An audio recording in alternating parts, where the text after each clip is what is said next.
Hari ini kita ketemu sama Ferry Irwandi. Terima kasih udah datang. Makasih Bang, udah diundang 3 kali. 3 kali. Iya. Kita syuting kan sebenarnya sebelum bulan puasa. Meskipun nih ngabuburit nanya-nanya, tapi syutingnya sebelum bulan puasa. Terus gue ketemu lo langsung minta obat sakit kepala. Kenapa? Karena rambut lo juga kayaknya berantakan. Kayaknya pusing banget. Iya, belakangan emang tidur kurang dari gue. Biasa kan 3 jam, 2 jam. Kemarin sejam aku tidur. Biasanya 3 Biasanya 3 jam, 2 jam. Kemarin 1 jam. Biasanya tuh justru kalau gua nggak biasanya 3 jam. Lu malah biasa 3 jam. Iya segitu. Bro, lu gimana cerita lu tidur cuma 3 jam, bro? Iya tidur 3 jam bangun. Kenapa? Apa yang terjadi? Ya emang kebiasaan kan dari dulu Bang. Dari dulu emang nggak pernah tidur lama kan. Kalau tidur lama biasanya weekend itu ya dapatlah 6 jam, 5 jam gitu. Atau ngerapel, biasa kayak gitu. Jadi sehari-hari lu 3 jam? Itu ini nggak pusing nggak seharian apa? Kalau ini tadi lu sampai minum obat kan mungkin pusing karena cuma sejam kan. Tapi kalau 3 jam? Nggak, biasa aja normal aktivitas, bahkan olahraga gitu. Karena kan build sistemnya tubuhnya udah kayak gitu dari awal kan. Jadi mungkin yang bagian otak itu udah nggak ngelihat ini warning kan. Kalau kita sakit tuh kan artinya ada yang nggak beres sih. Oke. Nah, ini anak udah kebiasaan lah, lu hancur lah gitu kan. Dia adapt ya. Iya. Badan lo udah adaptasi ya. Iya, jadi dan nggak sehat, memang nggak sehat. Nggak sehat lah gile. Makanya. Wow. Ya 3 jam bro. itulah yang digantinya kan sama ini Bang akhirnya. Ya kayak gimana. Jadi kan gue punya privilege nih, gue punya kelebihan dari orang lain. Yaitu? Waktu kosong gue lebih banyak untuk ngerjain sesuatu kan. Jadi apa? Lo tidur kah artinya atau karena tidurnya cuma 3 jam, iya. makanya waktunya lebih panjang. Iya, nge-build something, nulis buku, Tetep misalnya aja tapi 3 jam. Wow. Tapi weekend bisa 6 ya. Bisa 5, bisa Susah ya 5 tidur nggak tapi? Susah Bang. Susah ya? Kayak Gini nggak ada jam 2 gitu, jam 3 tuh kayak biasa aja. Nggak bisa ya. Pernah maksain jam 10 udah. Gue pernah olahraga seberat mungkin kan, biar cepet itu. Nggak tidur juga, malah tersiksa malah ini ya, malah lu buang-buang waktu di kasur. Iya. Kayak ngerasa sayang kan. Iya, akhirnya nonton series gitu. Wow, gila. Udah capek, ya udahlah. Makanya waktu udah berdamai dengan itu, ya jadi produktif lah, ngambil banyak hal. Tapi katanya lu ada sakit juga, gue pernah ngeliat. Iya, kardiomiopati. Apa tuh? Jantung kan? Penebalan dinding jantung. Penebalan dinding jantung. Yep. Itu karena genetik. Berarti bokap juga gitu atau? Kakek sama nyokap. Dan gue tuh baru tahu waktu gue sakit. Kakek gue meninggal karena itu. Ya, gue. Gimana tuh ceritanya? Jadi kakek meninggal tiba-tiba? Iya, meninggal karena penyakit jantung dulu. Nggak taunya ternyata kardiomiopati juga. Jadi keturunan. Dulu nggak berasa. Mungkin karena aktif ya. Karena memang badan masih kurus. Masih ini. Terus masih fit lah. Terus kan berapa tahun terakhir itu benar-benar nggak jaga badan kan, nggak yang mikir gue mau diet atau apa, ya udahlah so ternyata visceral fatnya itu naik, visceral fatnya ya apa organ, semua organ kan, visceral fat itu kan organ yang lemak yang ngelapisin organ-organ. Nah salah satunya tuh di jantung, baru kerasa efeknya. Jadi misalnya kalau lagi nggak fit itu Bang, gue naik tangga 3 aja rasanya kayak mau mati gitu. Sakit banget gitu. Atau kalau misalnya lagi stres atau apa itu juga berasa. Jadi penebalan dinding jantung itu makin terasa karena ada lemaknya juga gitu. Iya, maksudnya kira-kira gitulah ya. Iya, karena lemak itu akhirnya penebalan itu makin ngejepit pembuluh darah, seperti itulah kurang lebih kata dokter ya. Akhirnya lo apa treadmill, EKG segala komplit lah. Treadmill enggak, ya itu waktu medical check up-nya kan treadmill, EKG segala macem. Nah, waktu olahraganya tuh malah agak tricky kan, nggak boleh kardio yang terlalu berat, nggak boleh ngeden, nggak boleh angkat beban yang sampai bikin ngeden. Jadi bingung-bingung, aduh banyak betul ya olahraganya yang harus dipikirin gitu kan. Udah nggak usah olahraga lah gitu. Terus akhirnya olahraga? Enggak, olahraga dikit-dikit aja. Dari makan doang berarti? Ya paling kalau sampai 40 tahun, dalam 5 tahun gue bisa akumulasi nilai berapa ya gitu. Terus ininya obatnya apa? Yang lo bilang obat lo habis waktu di Aceh itu? Iya, penurun aritmia. Apa namanya? Aritmia ya, yang obat kayak gitu, obat-obat yang nahan detak jantung untuk BPM naik kayak gitu. Adalah mereknya. Wow. Gue tidur itu kan, ini kan baru ini pakai Apple Watch, jadi ya gara-gara tidur tuh baring nih Bang, 120 BPM gitu. Posisi baring. baring duduk iya. Lagi parah-parah sekarang. Justru setelah dari Aceh itu karena banyak kegiatan fisik ya, dan fisiknya tuh emang benar-benar kayak gue hilang lah tuh semua bentuk stres atau apa karena hyper fokus di situ kan. Nggak berasa tuh. Malah ya jauh lebih fit jadinya. Ya jauh lebih fit. Jadi kayak misalnya kata orang kan, oh ya udah kalau kayak gitu berhenti ngerokok. Pernah dicoba seminggu nih. Karena kan udah masuknya kategori perokok berat kan. Sehari jadi berapa bungkus? 3-4 lah. Jadi craving. Kaget. Terus. Stres.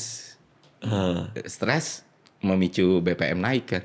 Akhirnya setiap stres tuh dopamin efeknya jadi 2 kali lipat dong. Setiap stres gue ngerokok Lebih mantap ya. turun lagi BPM-nya kan, jadi nggak sehat juga nih. Jadi gue ngurangin terus-terusan kayak gitu, ngurangin sampai ya pakai metode banyak lah.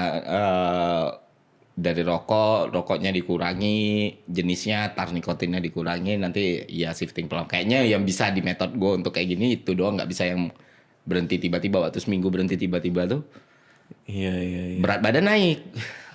Karena kan makan buat gantiin ini buat ya. gantiin. Terus udah lebih cepat ininya lebih cepat aduk. Susah juga ya berarti ya. Susah. Ini Serba salah sebagai orang yang menderitanya ya, bukan mau benerin atau apa ya. Gimana mau disalahin? Bukan gak hidup, genetik kayak gimana gitu. Oh, genetik. Jadi kayak lebih bingung aja gue. Apa ya kayak gini, ini kayak gimana ya? Kalau gue tahu the genetik dari awal kan mungkin ada sesuatu yang bisa gue lakukan. But it's okay, life Tapi is ya life udah lah. ya. Iya. Lotre. Iya. Dapat lotrenya gitu ya. Lotre. Oke, ini ngabuburit nanya-nanya. Jadi konsepnya tamu gue yang nanya. Jadi gue balik dikit. Lo ada pertanyaan nggak buat gue? Jadi pertama nih, ini kan gue bawa buku nih bang. Ya, itu baru terbit ya? Baru terbit, dan gue nulis buku ini salah satunya dalam aspek bisnis dan finance ya kan. Podcast terakhir gue nanya ke lu nih, apa barang yang paling menguntungkan dalam waktu yang cepat? Oke. Ya kan. Terus lu bilang, ya buku tuh easy money, lu bilang. Oke. Kalau udah segede lu. Oke. Ya. Nah, berarti kalau easy, kenapa lu nggak lanjutin bang? Oh, lo nanya ke gue nih berarti sekarang? Gue nanya Oke. kenapa lu nggak lanjutin? Karena kan gue terinspirasi akhirnya ya udah gue bikin penerbit buku, gue bikin buku beneran, dan ternyata kata Bang Radit bener. Secara bisnis buku ini bagus sekali memang. Ini berdasarkan obrolan kita. Iya, berdasarkan obrolan kita. Jadi kalau nggak salah mungkin tahun lalu kali ya kita podcast, terus kita ngobrol, terus lo nanya ke gue aspek bisnis kreatif. Salah satunya buku. Iya. Yang kalau misalnya lo hanging fruit lah, bisa lo ambil duluan. Nah, dan lo akhirnya bikin, berasa tuh bener, is it true? Bahwa cepat perputaran uangnya? Bang. Apalagi kalau lu punya penerbitnya sendiri ya. Iya, lo punya penerbit sendiri. Iya, karena Bang Radit waktu itu ngomong kan, yaudah lu coba di online aja, ebook lebih cepat lagi, lu bilang. Iya, karena marginal cost-nya. Iya, marginal cost-nya 0 kan. Terus ya lu kalau mau produksi berapa kan gak nambah tuh. Betul. Gue pikir-pikir juga awalnya yang pengen ngedevelop sistem ebook, terus gue ngelihat behavior masyarakatnya tuh belum ternyata untuk membaca Kindle, dan yang sudah bagus kebiasaan membacanya juga masih prefer buku. Ya udah gue jalan running 2 dulu deh, penerbit sama ini. Nah, pas gue ngelihat bisnisnya tuh sebagus itu, kenapa lu nggak lanjutin aja bang? Dan lu suka nulis, suka ini, kenapa lu kayak kalau nggak salah lu vakum nulis itu berapa lama gitu? Iya. Sebenarnya sih tahun lalu gue nulis buku lagi, sebenarnya tahun lalu. Tapi memang bagian dari keinginan gue buat bermusik sih. Jadi gue pengen bikin lagu, pengen bikin band. Buku itu sarana promonya. Jadi sebenarnya itu afterthought dari project aslinya gitu. Emang bukan buat monetary, keinginan moneter gitu, keinginan keuangan gitu. Itu bahkan gue ngurangin ini gue bro, ngurangin royalti gue. Supaya bukunya bisa dijual dengan harga lebih murah. Gua tuh punya argumen bahwa buku itu seharusnya makin murah supaya akses dibacanya tuh makin banyak. Tapi ternyata kalian di Malaka tuh membuktikan sebaliknya. Karena kalau demand-nya udah ada, mau harganya berapapun, orang yang bersedia bayar segitu kayaknya mau bayar-bayar aja sih. Kayaknya ya. Jadi gua lumayan terinspirasi sih sama apa yang kalian lakuin. Karena sebelumnya ada bukunya Kania sama Ebi. Iya kan, ya makanya mikir itu. Kayak menjawab pertanyaan lo, kenapa gua nggak merutinkan ini kalau niatnya itu untuk dapat duit gitu kan? Iya. Karena emang niatnya bukan dapat duitnya, itu aja masalah gua. Niatnya apa bang? Niatnya pemanfaatan waktu yang paling fun buat gue. Nulis. Ya begini, podcast, stand up, terus main game di rumah. Jadi utilitas waktunya aja gitu. Bahasa sederhananya tuh, lu sekarang nggak butuh-butuh amat. Iya, nggak ya, maksudnya bukan jangan dilihat dari sisi itunya sih. Ya bantah aja kalau gue salah. Iya, nggak itu benar sih. ya maksudnya bukan prioritas pertama lagi ya. Betul. Karena anehnya kalau kita seneng ngelakuinnya, kita funnya duitnya dateng. Oke. Anehnya gitu. Jadi potensi uang itu bukan apa ya, bukan penentu utama gue dalam gue memakai waktu gue buat apa. Jadi aspek utilitas lu itu bukan lagi soal jumlah uang yang lu dapat gitu. Pemenuhan tingkat kepuasan lu dalam beraktivitas gitu. Iya, penggunaan waktu gue, waktu hidup gue itu lebih baik ke utility-nya, ke nilai manfaat dari kebahagiaan yang gue dapat dari jam itu. Misalnya gue 1 jam mending gue podcast daripada gue nulis gitu. Itu penerbit gue nonton kayaknya ngamuk nih cuman. Nah itu follow up question gue kedua sebenarnya. Kenapa lu nggak bikin penerbit sendiri bang? Oke. Gue pernah, namanya penerbit buku nih. Terus namanya? Penerbit buku nih. Oke. Bukune namanya penerbit Bukune. Dibeli sama Gagas Media, sama Agromedia Group. Gue lepas saham gue di 2008 kalau nggak salah. Udah lama banget lah.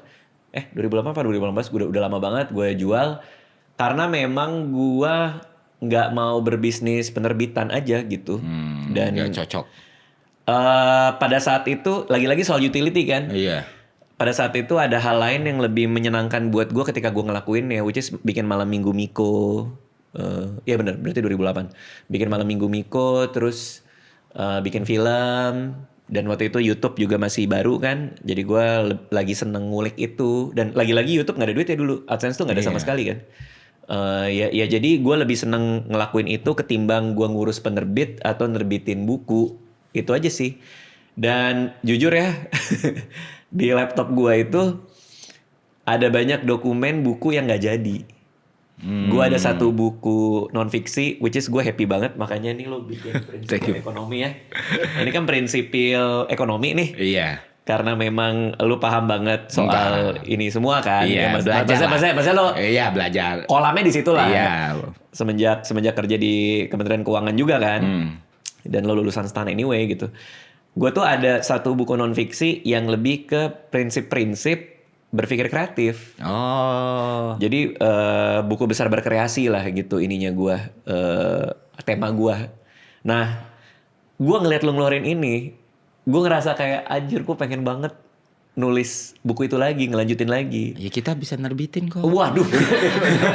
Masa lu barusan bilang kenapa gua gak nerbitin sendiri? Kan udah tahu alasannya katanya. Iya. Kita sangat-sangat Iya. sangat-sangat terbuka kok bang. Jadi kan tujuan gue di sini kan untuk prinsip berpikir kreatif nih dari Raditya Dika. Ini kan prinsip ekonomi. Iya. Jujur ya, lo ngepost ini, gua tergugah.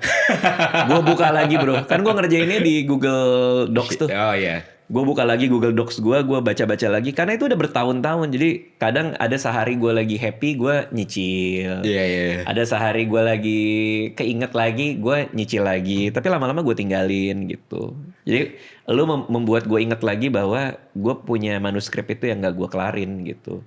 Ya itu sih. Dan bisa dikelarin sih bang. Kita siap bantu kok. Tapi dari sudut pandang lo ya. Dari sudut pandang lo. Gimana nih lu punya penerbitan ini? Apakah itu worth it buat lo terusin dalam artian lo buka kalau penerbit kan berarti lo buka pendaftaran buat naskah-naskah akan lo terbitin atau enggak mendingan ini jadi sarana pribadi lo aja, kendaraan pribadi lo? Enggak, kita pengen emang satu kan kita bikin holding bang, maksudnya holding yang emang bisnisnya itu sehat kan. Dari awal kita nggak ada investor, kita bootstrap ya mau nggak mau kita muter kan. Salah satunya ya merch. Terus kita ngelihat potensi di buku setelah ngelihat makanya mikir, aku bilang ini kan buku abstrak banget ya sebenarnya dan bisa laku 50.000 lebih gitu, gila memang mereka. Gila. Terus 50.000 bro. Iya mikir-mikir terus ngobrol-ngobrol. Yaudah nanti lu bikin aja buku Fer, ini nih kita kenal banyak penerbit. Wait a minute. Kenapa kita ngomongnya banyak penerbit? Kita punya kapital untuk bikin penerbitan sendiri loh gue bilang. Akhirnya udah kita akses lah sama Ebi sama Chania terus buat. dan ngelihat bagaimana profit itu muter, bagaimana duit itu berputar. Kita ngomong, karena ini ngomongnya sama Bang Radit ya, nggak perlu banyak gimmick-gimmick patriotisme segala macam ya. Jadi asis aja gitu. Kayaknya bagus, yang penting kualitasnya kejaga gitu kan. Terus pas kita coba produce waktu itu mereka minta aku bikin target sendiri. Buku lu targetin berapa sebulan? Awalnya wah kayaknya bisa lah 10.000 nih gitu loh. Bisa kejual lah total 10.000 sebulan, 1.000 gitu. Karena dari 10.000 setahun atau awalnya aku mikir 10.000 sampai mati. Soalnya dari awal waktu diminta lu coba nulis buku dong, gue malah mikirnya kayak ya udah nulis buku yang bisa dipertanggungjawabkan basis formalnya gitu kan, dari kuliah segala macam, sertifikasi segala macam. Terus gue ngerasa emang ada keganggu dari dulu gue belajar ekonomi itu, buku-buku pengantarnya itu rata-rata bang kayak mengasumsikan semua orang udah paham the whole concept gitu loh. Nah, textbooknya maksudnya? Iya, textbooknya tuh kayak gitu rata-rata. Dan gue tanya ke Mas Dede, Pak Kat, mantan Menteri Keuangan 2014 ya. Udah ngobrol banyak tuh, beliau juga wah. Oh iya kamu realize juga ya. Terus dia jelasin sejarahnya, ternyata emang dulu buku-buku ekonomi yang nerjemahin bukan ekonom. Makanya banyak banget misleading, semantik bermasalah, linguistik bermasalah. Kayak yang gue kasih contoh di buku itu kan yang paling lucu deh, paling menggelitik gitu. Lo kalau ngomong supply and demand didefinisikan di Indonesia permintaan penawaran. Terus supply chain didefinisikan di Indonesia rantai pasokan. Padahal supply di situ. Karena konteksnya bukan itu. Iya, nah kayak gitu-gitu. Terus dari itu tertarik pas nulis. Ini kan buku pertama gue, dan pertama kali gue nyoba nulis ya. Gue juga pertama pengen bikin formal banget tuh bang. Gue bikin kayak saya, kamu, anda tuh. Terus gue ingat waktu 2009 atau 2010 baca buku lu pertama tuh Kambing Jantan gitu kan. Kan lu juga pernah ngehadapin problem sama nih. Kayak lu dipermasalahkan karena pakai lu gua. Iya betul. Yang gue ingat waktu itu gue lu. Nggak akan jadi ini naskah nih gitu kan. Karena aneh di zaman itu. Terus gue pikir aneh nggak ya gue ngomong sesuatu yang keilmuan formal dengan cara kayak gini gitu. Terus tanya sama Dea Nugraha kan penulis juga sama Karya. Kayaknya lebih bakal masuk deh. Lu coba aja dulu. Pas gue coba dulu gue ganti kan sudut pandang orang pertama. Jauh lebih produktif gue jadinya, jauh kayak ngalir banget gitu. Kayak bahkan gue asik gitu loh ngerjainnya gitu. Kayak lo jadi diri sendiri ketika nulis. Iya, makanya banyak yang udah baca tuh ngerasa kayak nonton video gue tapi by text gitu. Ada yang ini nggak? Kedengeran lagi nadanya gitu. Iya kayak gitu. Berarti emang nyambung antara kepala sama tulisannya nyambung. Kalau sampai nadanya bisa kedengeran kan. Orang-orang pada ngomong kayak gitu, dan karena gue suka ngegambar, jadi kayak treatment juga, jadi kayak terapi juga gue buat gue. Jadi gue gambarin sendiri, gue ini. Ini gambar sendiri? Iya. Ini yang ini nih. Yep. Terus tracing ya namanya kalau di gambar. Oh wow. Di trace. Jadi pakai apa ininya? Illustrator kayak? iPad pakai, ada yang pakai Keynote. Oh, di Keynote tinggal di brush gitu. Jadi di Keynote tuh itu media gue untuk bikin animasi juga bang. Jadi di Keynote tuh kalau lu bikin animasi pakai apa ya, pulpen gitu, dari step by step garisnya itu teranimasikan gitu. Oh jadi, iya. orang banyak gak tahu tuh. Nggak harus yang keyframe. Nggak perlu keyframe. Jadi langsung dia auto. Itu tuh banyak yang gak tahu. Makanya gue Keynote, terus note biasa putih gitu, good note ya namanya, good note atau apa ada nih aplikasinya. Oke. Jadi udah bikin kayak gitu. Ternyata pas launching gue udah mikir 16 Desember deh, hari ulang tahun gue deh, yang gue punya buku gitu. Tapi kan ternyata gue di Aceh itu bang. Iya pas lagi di sana. Iya, jadi udahlah story kayak gini aja, nggak ada launching-launcingan. Kayak gue nulis buku nih. Terus ini udah masuk 42 hari lah. Ternyata udah sold 20.000 pieces itu. Di situ gue ngeliat ternyata gila. Minat baca orang tuh bukan minat ya, keinginan, bukan tingkat bacanya ya. Maksudnya kayak orang tuh curious untuk membaca. Banyak orang ini jadi buku pertamanya mereka gitu. Yang benar. Benar bang. Itu kaget bisa ya? Makanya. Berarti selama ini gak pernah baca buku ya berarti ya? Bang, dan gue tuh baru hari ini realize kalau emang tingkat literasi kita tuh rendahnya itu bahkan mungkin di atas ekspektasi kita rendahnya. Gitu. Oh iya. Jadi nggak tahu ya, dan mostly ini kan Gen Z dan Gen Alpha mungkin ya, anak-anak muda. Jadi gue pernah bilang tuh di sosial media gue, di white papernya Satoshi itu nggak ada ngomong Nggak ada ngomong bank sentral, nggak ada ngomong soal fiat money, decentralized, anti kapitalisme, nggak ada. Itu peer to peer cash aja, cash elektronik aja. White paper buat Bitcoin iya, maksudnya kan? Bitcoin. Iya. Itu kan 9 halaman. Udah. Omongan gue masuk jadi news. Kesel juga gue sekarang omongan masuk news, ngapain sih? Terus omongan nggak penting juga. Terus pada komen, nih orang sotoy banget, makanya baca dulu white papernya. Perasaan. Terus masalahnya bang, di story gue tuh white papernya gue translate coba. Sebaik apa gitu gue translate konteksnya. Gue tulis 1 sampai 9 halaman. Iya. Gue bukan cuma baca, ini gue translate, ini loh Iya. isi white paper. Oh, bahkan untuk membaca white paper 9 halaman aja, orang itu malas, makanya keluar narasi-narasi perjuangan, perlawanan segala macam yang seperti yang kita ketahui itu kan populernya 2016, 2007 FA Angelis ya dari situ kan. Lagi nyeritain itu tuh. Satoshi-nya memang nggak suka dengan bank sentral, memang nggak suka dengan sistem, tapi bukan berarti dia bikin Bitcoin untuk ngejatuhin itu kayak gitu kan. Nah, dari situ juga makin berpikir gue, oke. Kayaknya justru mungkin arah ke sini nih buku nih hype-nya bakal naik lagi nih, karena kan selama ini dia di ground kan bang, maksudnya di middle ini loh untuk kalangan tertentu doang, dan selama ini community base orang-orang yang emang ya katakan yang emang teredukasi dengan baik ya buku masih populer lah, tapi untuk lebih mainstream jarang gitu, nggak sebanyak itu. Nah, makanya dari situ kita berpikir bahwa oke deh kita coba balikin orang ke budaya membaca, karena kayak gimana pun majunya teknologi, budaya membaca itu perlu dipertahankan kan. Bener. Mediumnya aja yang diubah mungkin. Tapi kalau sampai white paper 9 halaman aja orang bisa loh ngomong kayak gitu. Wah makanya nih si Ferry harusnya baca white papernya. Ya kan lagi dibahas. Iya. Dan dia pun sendiri pas langsung aku jawab gitu. Gini deh, nggak usah, kita nggak perlu ribut-ribut diskusi mas. Kalau ada di white papernya itu ngomong soal bank sentral, meruntuhkan fiat dan segala macam, saya bayar 1 M deh. Udah selesai di situ. Terus udah hilang nih. Udah. Berarti beda sama Harvard yang buat santet ya. Beda. Jadi kan lebih gampang, lebih praktis kan. Itu ada lagi. Tapi poinnya sih menurut gua ada perbedaan antara membaca sama memahami sih. Karena komprehensi itu juga PR tuh. Itu kan step selanjutnya kan. Tapi kalau untuk baca aja mereka males. Itu kan jadi problem lagi bang. Kayak dulu gue berpikir kita tuh nggak bisa asal baca gitu. Tingkat komprehensif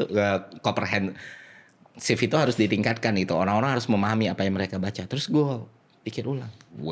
Bentar dulu. Jangan baca aja orang males ya gue. Iya, kita udah lompat ke daya komprehensi ya. Nilai komprehensi tapi baca aja orang gerbangnya aja belum ini. Cuma kayak gue kan lagi sering cerita buku yang gue baca. Ya. Karena di tahun ini gue pengen lebih banyakin baca buku. Karena menurut gue kalau kan sebagian besar ini waktu gue pakai buat podcast ya, kayak ngobrol kayak gini. Dengan banyak baca buku tuh vertikalnya jadi makin banyak tuh, karena topik-topiknya banyak. Jadi kita punya shelf of reference yang bisa jadi bahan obrolan yang seru gitu kan. Makanya tahun ini tuh pengen gue banyakin tuh baca buku. Sharing lah gue di IG gue, di short, di TikTok. Itu biasanya tuh isi komennya, bang gue pengen mulai baca, gimana ya? Itu maksud gue kayak, terus lu bingung. Iya, gue juga bingung gimana ya. Bang, gue pengen mulai baca buku gimana ya? Ya baca aja. Kenapa ya? Gue tuh kenapa ya? Kenapa untuk seakan-akan mau mulai baca buku itu aja kayak alergi apa gitu ya? Kayak itu tuh big leap gitu ya. Padahal ya, kayak kalau kita bicara akses ya. Iya. Akses banyak, lo bisa ke perpustakaan. Perpusnas kita punya online system yang oke lah. Punya online system perpusnas. Lo bisa, jangan perpusnas, perpus di Jakarta kan juga banyak, di daerah gue nggak tahu lah. Tapi seharusnya juga ketersediaan buku seharusnya juga bisa banyak gitu. Dan murah. Ya itu masalah lagi lah. Cuman ya itu di Indonesia kan kayak gitu ya. Maksudnya kayak, jadi bukan isapan jempol emang tingkat literasi kita itu bukan menyakitkan bang. Gue masih nggak bisa mencerna kenapa bisa pertanyaan gue mau mulai baca buku gimana caranya itu tuh gue masih nggak kebayang gitu. Apa karena tadinya mikir apa karena sistem pendidikan ya, cuman kayaknya simplifikasi banget kalau soal sistem pendidikan ya. Iya nggak tahu deh. Iya itu juga apa habit atau itu sesuatu yang nggak wajar kali ya. atau Mungkin budaya mungkin. Atau budaya Maksudnya ya. udah kultural gitu di Indonesia, kayak budaya membaca buku dari awal kan nggak ditanam ke anak-anak. Bahkan untuk mostly anak-anak di Indonesia ya. Kita momen kita heran tuh pasti ada lah Bang, karena ternyata orang nggak hidup kayak gitu ya. Gitu. Maksud gue kayak aku dari kecil beranjak gede, ternyata yang nyuruh baca buku nih dari teman-teman gue bapak gue doang nih kayak gitu. Iya sih. Iya, jadi Iya sih. di banyak kelompok masyarakat itu kayaknya itu bukan hal yang matters untuk ditanamkan dari anak. Terus ketika mereka masuk sekolah di develop sistem kayak gitu, sistem semuanya hafalan, jadi buku itu momok kan. Kayak buku adalah I see. hal yang akan menghabiskan waktu berharga gua nih. Dari kecil kayak kita kayak disuruh baca buku berarti beban gitu kan. Iya. Karena kaitannya sama pelajaran. Iya, pelajaran. Baca ini. Oh iya, benar juga sih. Terus ditambah lagi budaya hiburan Indonesia ini kan dari tahun 90-an udah gila-gilaan Bang. Kita suka nonton, kita suka pertandingan, kita suka entertainment. Bahkan di internet kita salah satu negara yang paling besar kan, paling besar penetrasinya, keterlibatannya segala macam, sampai influencer bisa punya uang segitu banyak atau apa segitu banyak. Indonesia one off kan. Jadi gue lihat udah budaya kayak gini ditambah budaya kayak gini, makanya orang ngebaca buku tuh jadi sesuatu yang itu nyentrum ya Mbak.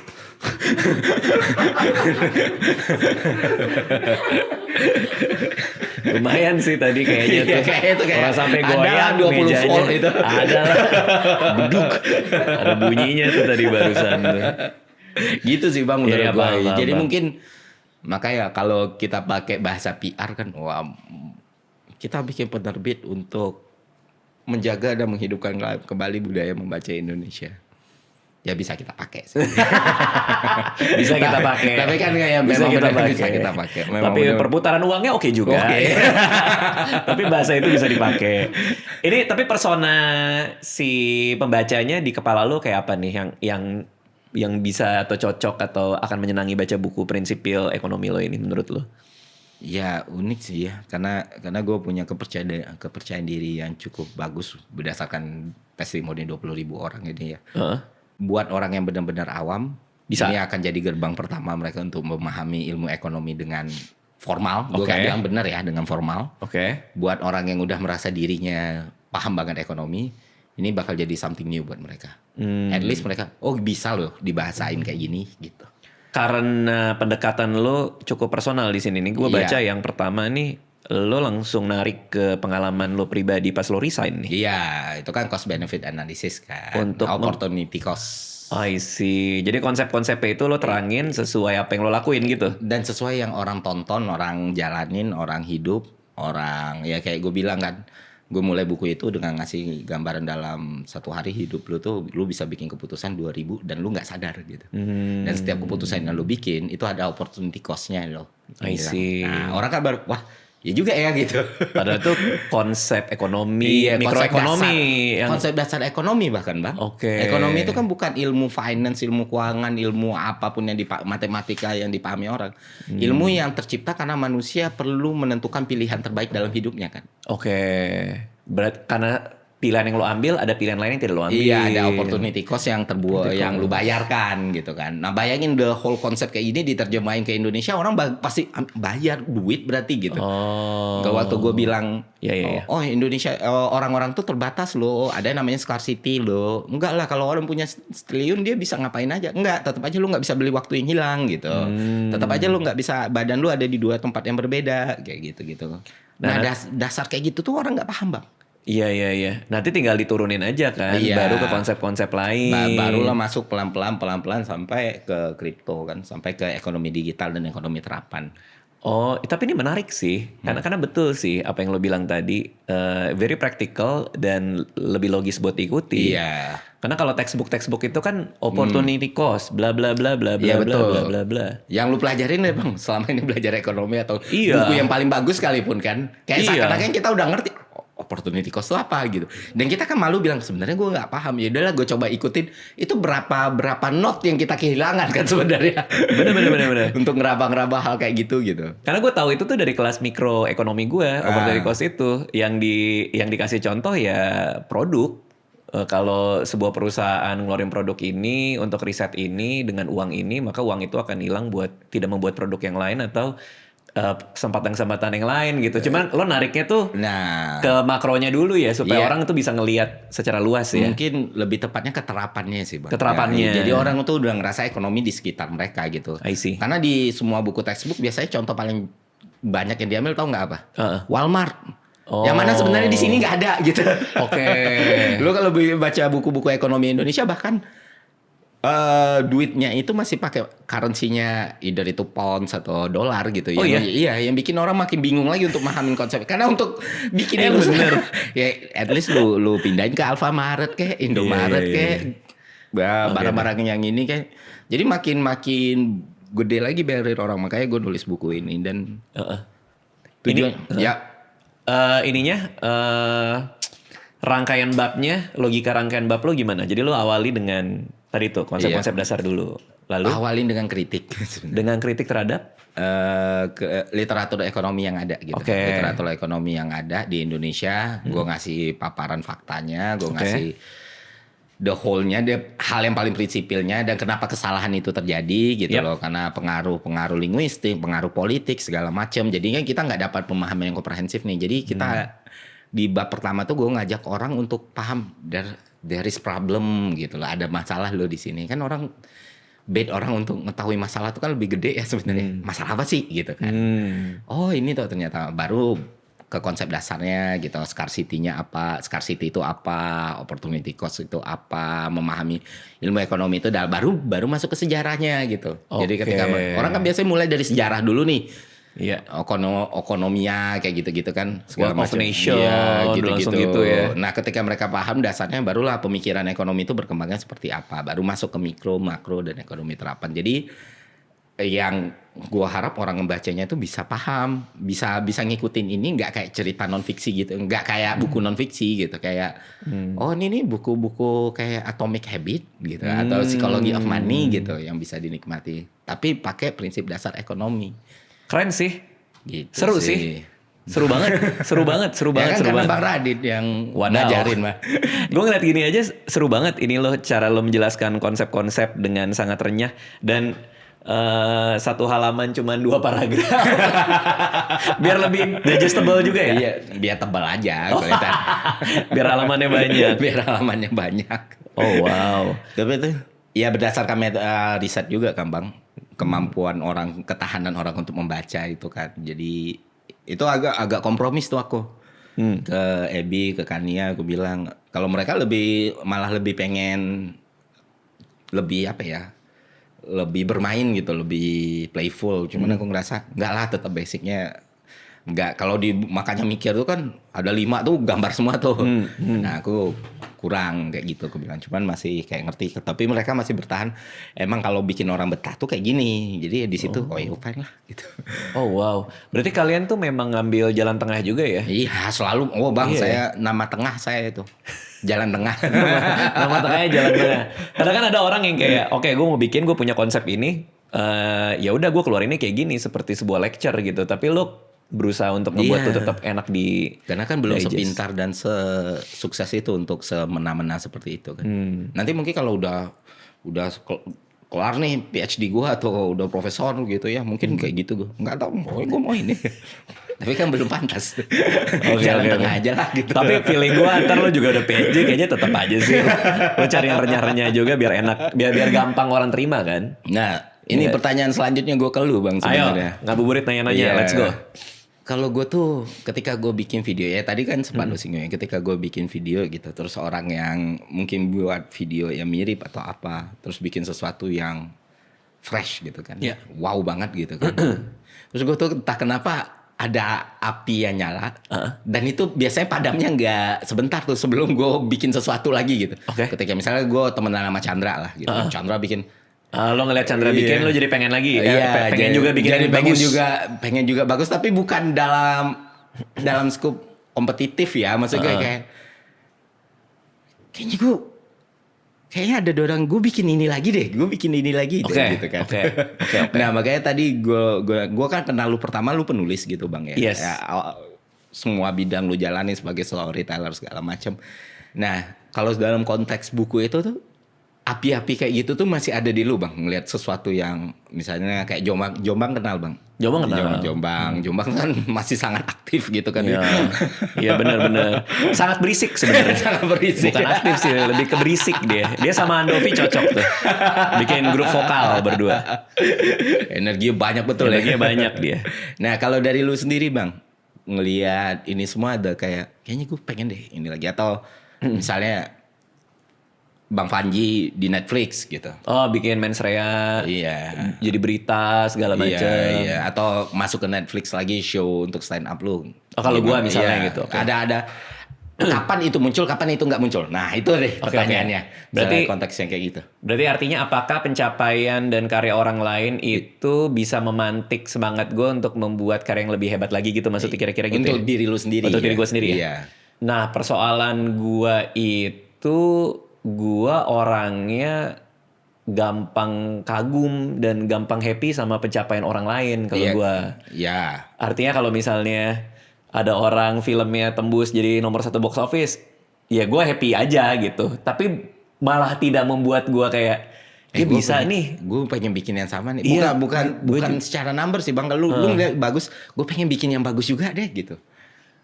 Aduh, gimana ya? Permasalahannya motivasi gua untuk membuat sesuatu tuh secara inherent memang kalau gua pengen dan gua seneng ngelakuin itu gitu. Gimana ya? Bukan externally gua ngeliat sesuatu jadi gua terpantik gitu loh. Okay. Tapi kayak kok ini meresahkan banget buat gua ya. Ini kayak harus jadi sesuatu, materi stand up deh gitu. Bukan kayak misalnya gua ngeliat Panji di Netflix kayak wah dia stand up di Netflix segala macam, gue kayaknya bisa stand up juga nih gitu. Atau mau. Atau gue jadi pengen stand up lagi deh gitu. Iya. Enggak sih, kalau enggak, tapi lebih kayak dorongan gue bikin sesuatu tuh kalau itu benar-benar mengganggu dalam tanda kutip mengganggu gue untuk gue terjemahin jadi sebuah karya. Tapi kalau gue ngelihat orang bikin karya bagus, gue yang penasaran justru gimana cara dia bikin itu bagus. Supaya kalau pemantiknya muncul, gue tahu caranya gimana ya, cara mempresentasikannya dengan baik gitu. Kayak ada stand up comedy special di Netflix yang gue suka, itu biasanya gue tonton habis itu gue bedah. Jadi kan kalau di rumah tuh monitor gue 2 tuh komputer gue, yang kiri, yang kanan itu nonton, yang kiri gue bedah materi dia. Kok dia bisa kesini sih, cara dia kesini gimana. Jadi gue kalau ngeliat yang bagus biasanya gue gituin. Lu pelajarin ya? Iya, film atau segala macam atau lain-lain gitu. Tapi bukan kayak gue jadi pengen bikin, tapi lebih kayak gimana sih caranya biar kok dia bisa keren gini? Coba gue pengen tahu di balik di isi mesinnya apa sih gitu. Tanpa lu harus mikir, tanpa follow up-nya tuh nggak harus itu jadi. Yang penting lu ngerti gitu. Bener. Tapi memang kayak gimana ya? Kayak tadi gue cerita kalau gue ngeliat ini di IG lu aja, itu ngebuat gue pengen bikin. Cuman ini lebih kayak ngingetin gue punya. Gimana ya, ngerti gak sih maksud gue? Iya. Bukan jadi kayak berapi-api. Gue pernah loh bikin kayak gitu. Gue lebih kayak si Ferry bikin ini dan gue ingat gue juga punya, makanya gue nulis itu gitu. Nah cuman ini akan gue pelajari sih sebenarnya. Ininya layoutnya, karena gue sama sekali nggak relate gue. Enggak bang, nggak usah dipelajari. Udah ada penerbit namanya Malaka Books, kita siap ngerjainnya. Udah ada layoutnya ya? Udah ada layoutnya. Udah ada orang layoutnya. Iya, jadi kita buat Bang Radit senyaman mungkin. tapi kalau lo masih gitu, karena lo mungkin dari videografi juga dan Chandra juga videografer, sehingga ada teknik di situ kali ya. Enggak, justru gue nanya kayak gitu karena gue butuh tahu bang. Karena waktu Chandra ngomong kayak gitu, gue tuh kaget sebenarnya. Maksudnya? Kok bisa sih gue bilang? Kok bisa sih lu ke-trigger in the good way karena ngeliat temen lu sampai di milestone tertentu. Karena kalau gue ya lebih mirip kayak lu gitu loh, kayak ini berhasil tuh ya bagus, keren gitu, gitu ya. keren gitu. Terus gue pengen tapi lebih pengen kayak ngeliat orang produktif gitu. Gue lagi ngapain nih gitu. Ya udah apa yang lagi gue kerjain gue optimalin. Nah tapi kayak Chandra, Jovi, Andovi, mentalitas kayak gitu mereka ada gitu. Betul. Dan si Chandra tuh juga waktu itu ngomong kayak gitu. Jadi dia udah ngekonsepin Sinematik podcast lah gitu kan. Iya, gue tahu tuh ya. Udah konsep banyak, panjang dia konsep kan berbulan-bulan itu bang. Terus? Berbulan-bulan. Terus gue tuh lagi ngundang Bang Jokan. Kayak Joko Anwar. Iya lagi baru pindah kantor, ngundang Bang Jokan kan, datang lah. Terus gue bilang kita ada smoke dah, yaudah pakein smoke, pakein anamorphic lensa gitu kan, podcast kita terus pakein ini, pokoknya proper banget lah. Oke. Edisi pertamanya Bang Joko Anwar, jeder keluar. Bang ini namanya mau samain nggak? Nggak usah bikin Malaka Cinematic Podcast. Hari itu juga sebenarnya. Oke. Muncul lah. Lalu? Ditonton sama Chandra Leo kan. Dia ganti konsep semuanya bang. Yang berbulan-bulan itu. dia ngasih dia kayak gue, lu lihat nih gue udah bikin tim Tuhan Cinematic Podcast nih kata dia. Oh iya? Iya udah 2 bulan ini di develop kata dia. Kelamaan Chandra Leo, kelamaan. Practice in public. Jadi dia ganti semua, ganti namanya gitu. Terus gue bilang, ini di sisi yang lain gue ngeliat ini angger yang oke ya, maksud gue kayak kayak Chandranya untuk ya, Chandra. Rasa lapar dia tuh kan, dia pengen bikin yang bagus, pengen ini dan akhirnya dia develop lagi tuh dengan title yang berbeda, dengan ini yang berbeda. Gue ngeliat kayak gitu tuh. Nah di situ dia ngejelasin konsepnya ketika Andovi atau Jovial lagi bikin sesuatu tuh keren, dia bangga. Terus dia pengen, wah gue harus samain nih levelnya kayak gitu. Dan dulu gue tuh gak bisa relate sama itu bang, dari dulu kayak bingung gue. Gue tahu ini perasaan bagus nih ya kan. Makanya gue tanya ke Bang Ren. Tapi bermasalah gak sih kalau kita ngerasa ya udahlah gitu.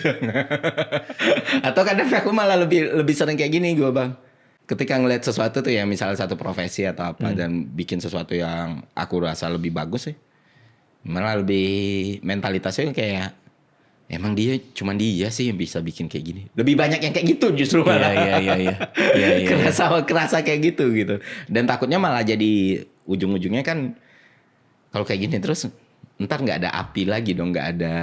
Oke, ini masalah drive berarti. Iya, driving nggak ada. Terus yang jadi mikirnya ya udah dan lama kelamaan kan dalam ya ini masuk tahun ke-6 gue ngonten itu pun udah mulai lu gue ngapain lagi ya? Oh iya. Iya. Apinya mulai pelan-pelan gitu. Iya, ngupload sekali 2 bulan gitu atau sekali sebulan, dan itu yang nge-maintain-nya susah gitu. Nah, lu sendiri kan sampai sekarang tuh bertahan di berbagai iklim nih, Bang. Berbagai bentuk juga konten lu kan. Iya. Itu tuh in the shake of business aja atau ada hal lain yang lagi lu lu jawantahkan menurut di kerjaan lu gitu. Oke. Yang pertama, gue respon ke itu dulu ya. Tadi soal pencapaian orang dan lain-lain gitu.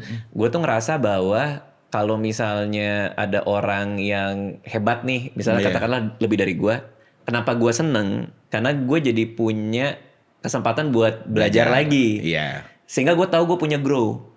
Nah, kayaknya kata kuncinya itu. Kalau pertanyaan lo, kenapa gue masih ngelakuin ini? Gimana caranya tetap happy atau apinya tetap ada, karena gue selalu mencari batas pertumbuhan gue itu. Gue ngerasa masih punya ruang buat tumbuh gitu. Ada nggak di bidang yang lu kerjain lu ngerasa udah nggak punya ruang untuk tumbuh?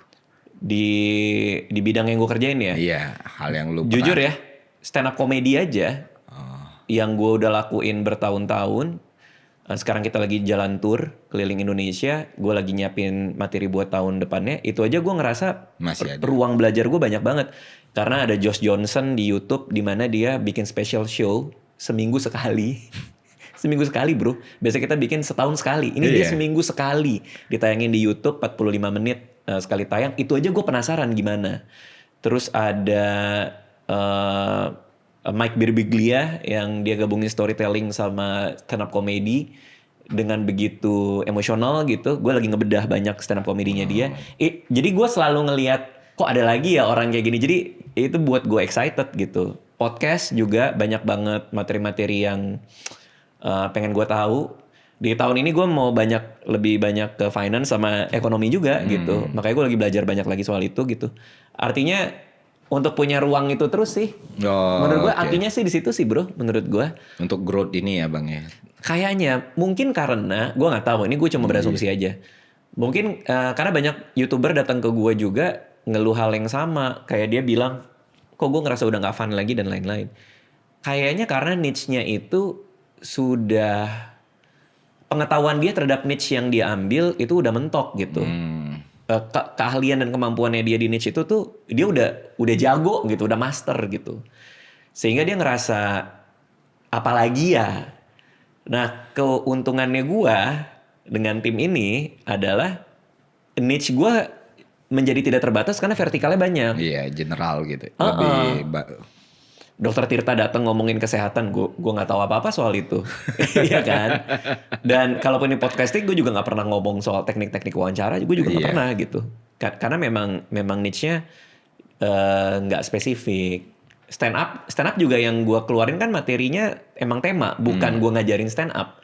Konten gue juga bukan konten belajar komedi gitu. Tapi komedi gitu. Tapi komedi artinya kan a whole life story gue yang gue jadiin materi. Which is makin lama makin menantang tuh. Bagian aspek mana lagi yang belum gue ceritain gitu sih. Jadi menurut gue itu sih. Gue gak tahu apakah ini secara praktikal yang bisa ngebantu tuh mungkin lo ngelebarin niche mungkin. Tapi gue gak tahu juga. Atau justru dengan hal-hal yang lo kerjain sekarang udah mulai lo bisa masukin ke slate konten-konten lo gitu. Kayak bikin penerbit, lo mau bikin sekolah kalau nggak salah ya? Ke sekolah udah lagi kuliah. Kampus atau kampus. Itu mungkin karena terlalu sulit ya, jadi capek banget.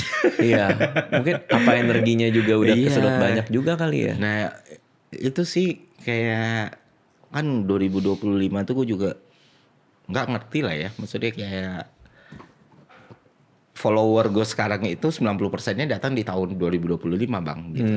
Jadi ya kalau pertumbuhannya kalau basis Instagram itu awal tahun gue sekitar 800 ribuan followernya. Akhir tahun 4,6 juta. Setahun ya? Setahun jadi. Dan yang bikin lelah lagi tuh tahu gak bang? Kadang misalnya kayak dari dulu kan ada banyak hal yang konsisten gue bahas ya sebenarnya. Hal yang emang jadi dasar gue lah. Terus gue kemarin waktu masalah IISG, MSCI, masalah market yang sangat bolak-balik ini. Ya follower lama bilang bang tolong jelasin ya gue jelasin. Tapi follower baru, lu ngapain ngomong soal keuangan gitu. Belajar dulu lah, lu gak ngerti gitu. Terus gue heran kayaknya channel gue ini dibangun awalnya ya keuangan. Kalau lo masih pakai kemeja itu ya. Lihat lagi kalau secara historical kayaknya nggak ada masalah. Secara gelar formal kayaknya di Google juga gampang buat tahu gue. Terus apa ya yang bikin secara substance juga nggak ada yang ngaco gitu. Terus kayak semuanya tuh di restart, tapi nggak dalam kesadaran yang rata semua gitu loh. Jadi iya paham gue. Ini menarik nih, ini lucu nih. Terus gue cobain lagi. Oh ya sama orang mikir kayak gitu. Sampai ada kadang lucu itu. Lu kok baru ngomong sekarang, kenapa nggak ngomong kemarin-kemarin? Itu biasanya gue balas tuh langsung gue kasih aja 30 konten yang pernah gue bikin deh. Ada yang nanya, bang, gue lihat-lihat lu nggak pernah ngomong soal Palestine gitu deh. Terus? Ya udah kan ada sekitar dari gue mulai nge-YouTube ya sampai sekarang di Malaka di channel gue. Ada sekitar 23 konten soal ngebela Palestina gitu. Lu kasih lihat aja semua. Enggak gue kasih caption atau apa. Gue langsung tempelin aja screenshotnya gitu. Oh fenomena ini ada ya. Maksudnya justru gue lebih tertarik dengan pelajarin social behavior orang makin dalam gitu bang. Kayak lu ngerasa lu udah ngomong sesuatu dan bener. Ternyata orang gak sefaktual itu ngikutin lu gitu. Atau orang gak segitunya gitu. Jadi lu gak perlu terlalu khawatir ketika lu ngelakuin apa atau apa gitu. Karena pada akhirnya ya paling 10% yang tahu. Atau ya good or bad ya. Selama gak fatal banget gitu kan. Ya paling 5% yang tahu gitu. Dan once lu dianggap ngelakuin sesuatu yang bagus banget. Ya dalam berapa bulan lagi orang lupa. Mungkin lu ngelakuin itu. Begitu juga vice versa gitu. Dari situ justru walaupun gue makin lelah. Mentalitas gue tuh jadi lebih sehat gitu loh, lebih sehat kayak, ya udahlah kalau orang nggak peduli, bukan nggak, karena lebih peduli justru. Oh oke. Karena lebih peduli dan tahu, oh orang tuh seperti itu ya gitu, orang tuh seperti benar-benar bisa tuh hal yang selama ini lu asumsikan semua orang tahu, ternyata orang nggak tahu gitu. Iya. Ya orang yang lu asumsikan orang nggak tahu, ternyata orang tahu ya hal-hal kayak gitu yang hal positif lah yang gue dapat. Tapi di sisi yang lain karena energi itu udah capek, jadi kayak kemarin tuh ya gue kan ngedevelop Malaka lebih banyak perhatian gue di situ kan. Channel gue mau isi apa ya? Nantilah. Oh 2 bulan nggak isi. Dan yang paling nyesek kan waktu kita ngeliat table AdSense ya kan, turun. Lo kok turunnya udah digit nih gitu. Udah 1 digit Kok udah maksudnya. nggak rata nih. Itu kan. Kok udah begini ya? Iya udah tiba-tiba angka yang di sini kok lebih kecil nolnya. Nah itu. Karena kan AdSense orang kan banyak nggak tahu AdSense tuh nggak gede-gede amat tapi steady sih kalau menurutku. Cukup lah untuk orang hidup gitu kan. Untuk orang hidup cukup gitu. Dengan jumlah ya katakanlah bisa 100-200 juta per bulan kan oke sebenarnya. Tiba-tiba gue nggak bikin konten 30 agak-agak loss aversion juga kita kan. Iya. Terus malah jadi tekanan lagi. Aduh gue bikin konten apa nih? Mau bikin konten tipikal misalnya kayak konten yang quote and quote mengkritik atau apa itu kan energinya besar bang. Benar-benar besar banget. Atau apalagi kolateral setelahnya atau apa. Iya. Capek gitu. Dia sementara untuk tenang pun orang kayak lu bikin ini dong, ngomong gini dong, ngomong ini dong. Bentar dulu gue ngomong kalau dasarnya apa dulu nih gitu. Kalau gue nggak ngerti atau gue kan bukan sosial komentator ya gue. Nah hal-hal kayak gitu yang ternyata berdampak pada produktivitas itu nggak berjalan seperti sebelumnya gitu. Nah buku ini nyelamatin sih sebenarnya. Kayak gue something yang benar-benar new banget gue lakuin. Terus gue juga punya purpose. Terus gue jadi mikirnya ya udahlah sekalian dibuat ini. Itu sih yang terjadi sama gue kemarin berapa bulan terakhir. Ya, tapi dengan omongan lo barusan, gue jadi memahami kenapa lo butuh obat sakit kepala sih. Kayaknya dilema kreator lo itu lagi banyak aja. Karena banyak aspek berkreasi yang sekarang jadi tangled sama banyak hal. Iya. Kutukan untuk punya pengikut tuh memang kayak gitu kan. Kadang mereka punya asumsi yang mereka pikir adalah sebuah fakta. Dan mereka bebankan ke lo seolah fakta itu emang itu kenyataannya gitu. Dan lo jadi kaget kan. Oh anjir ternyata mikirnya gitu. Yang lebih parah tuh kadang-kadang kalau kita ngobrol gini, lo punya statement, nanti ada sebuah acara atau ada sebuah hal di luar sana, gua yang bilang mengeluarkan statement itu, kan ya? Jadi kayak ada predikat-predikat yang dia tuh lupa siapa yang ngomong, terus tiba-tiba dia ingat dia ingat ada dia, jadi dia yang ngomong, dia tuh jadi kebenaran yang baru, jadi ya maksud gua emang begitu gitu. Dan di satu sisi kita harus kita harus punya dorongan bikin karya yang inherent yang benar-benar tulus dari kita. Tapi sisi yang lain juga kira-kira apa ya asumsi orang terhadap konten yang kita keluarin ini gitu. Itu sih emang sih. Dan ini nyelamatin lu. Dia nyelamatin banget ya. Justru kalau enggak bakal reaktif kan. Jadi kan gue belajar juga bang. Belajar dengan pertumbuhan secepat itu tuh kayaknya memang butuh effort yang lebih besar lagi untuk ngendaliin itu kan. Jadi nggak perlu terlalu reaktif. Dan kalaupun reaktif pasti ini tuh nails it gitu loh. Kalaupun kita bereaksi ya pasti. Kalau nggak ya udah biarin aja. Tapi ada perubahan di diri lo dari cara lo merespon? Banyak banget. Ya selama misalnya ke Aceh kemarin kan gue nggak ngerespon ada hal-hal minus itu. Ya udahlah gue bilang fokusnya di situ. Dan ternyata itu berdampak bagus. Ditambah lagi ada buku ini juga. Jadi kayak gue punya coping yang lain kan untuk nulis. Jadi anehnya bang ini buku baru dijual 1 bulanan. Gue tuh lagi bikin buku yang baru lagi. Apa? Sama kayak gini? Mirip-mirip. Jadi sebenarnya yang awal pengen gue tulis tuh itu. Gue bikin manifesto ekonomi gue sendiri lah. Oh wow. Jadi udah dari sejak 2024 ya. Terus pas tengah nulis tuh gue ngerasa kayaknya belum bisa deh kalau nerbitin ini kalau orang nggak ngerti dasar ekonomi apaan gitu. Oh, gue lagi baca ini Free and Equal. Itu manifesto filsafat dan ekonomi politik juga tentang masyarakat yang adil dan bebas. Gua baca 15 halaman aja. Capek. Gua yang mau minum obat sakit kepala. Bro gila pusing banget gua baca itu. Akhirnya gua nggak kelar gua. Pusing banget gua pusing banget. Akhirnya gua ini aja, gua cari review-reviewnya aja, pengen tahu ininya, argumennya apa, suksesnya apa gitu. Pusing banget. Dan lo akan bikin buku manifesto yang seperti itu berarti? Iya, yang gua bilang desainnya tuh yang hardcover, nggak ada gambar. Oh gitu. Wow. Bundling nggak sama obat sakit kepala? Dan gue nggak akan menjanjikan ini tulisannya nyaman dibaca atau apa. Justru gue nggak mau memudahkan komunikasinya sama sekali gitu. Iya. Jadi waktu selama dilema nulis itu tuh, ini harus gue bikin bahasa bayinya nggak sih atau Enggak sih, tapi kan ini manifesto ya. Maksudku malah gue khawatir apa yang gue pikirin itu jadi nggak keluar karena gue terlalu mikirin kayak gimana orang bisa paham. Betul. Nah kan, jadi kan agak berat. Yaudahlah untuk hal kayak gitu bikin deh yang lebih dasar prinsipil ekonomi ini dulu, baru nulis itu. Dan itu salah satu buku yang gue gak punya ekspektasi nantinya itu bakal laku gitu. Oh. Tapi seenggaknya 50 tahun ke depan orang bakal refer sama buku itu gitu. Betul. Gue pikir next bukunya mau kayak Freakonomics gitu. Enggak.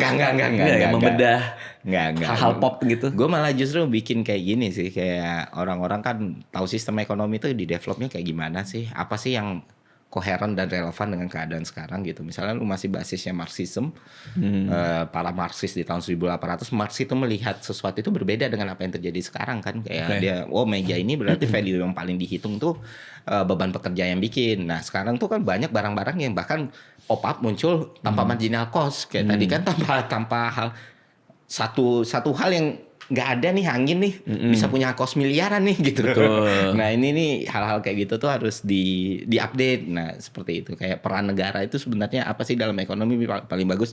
Dia controlling kah, free market kah, atau sebagai apa gitu? Sebagai negara, sebagai, aku nyebutnya itu negara sebagai A gitu. Negara sebagai A tuh artinya B, C, D, E, F, G, H gitu-gitu. Jadi something yang benar-benar new lah, maksudnya bukan turunan dari sosialisme, neoliberal, bukan turunan dari neolib, tapi ngelihat keadaan paling sekarang tuh peran negara yang paling bagus itu kayak gini loh gitu. Jadi nggak yang bisa langsung diterapin dan nggak yang tiba-tiba ngegabungin semua konsep gitu kan. Biasanya orang kalau ngasih alternate ini adalah kombinasi, nggak kayak gitu juga gitu. Jadi berat banget emang yang lagi ditulis.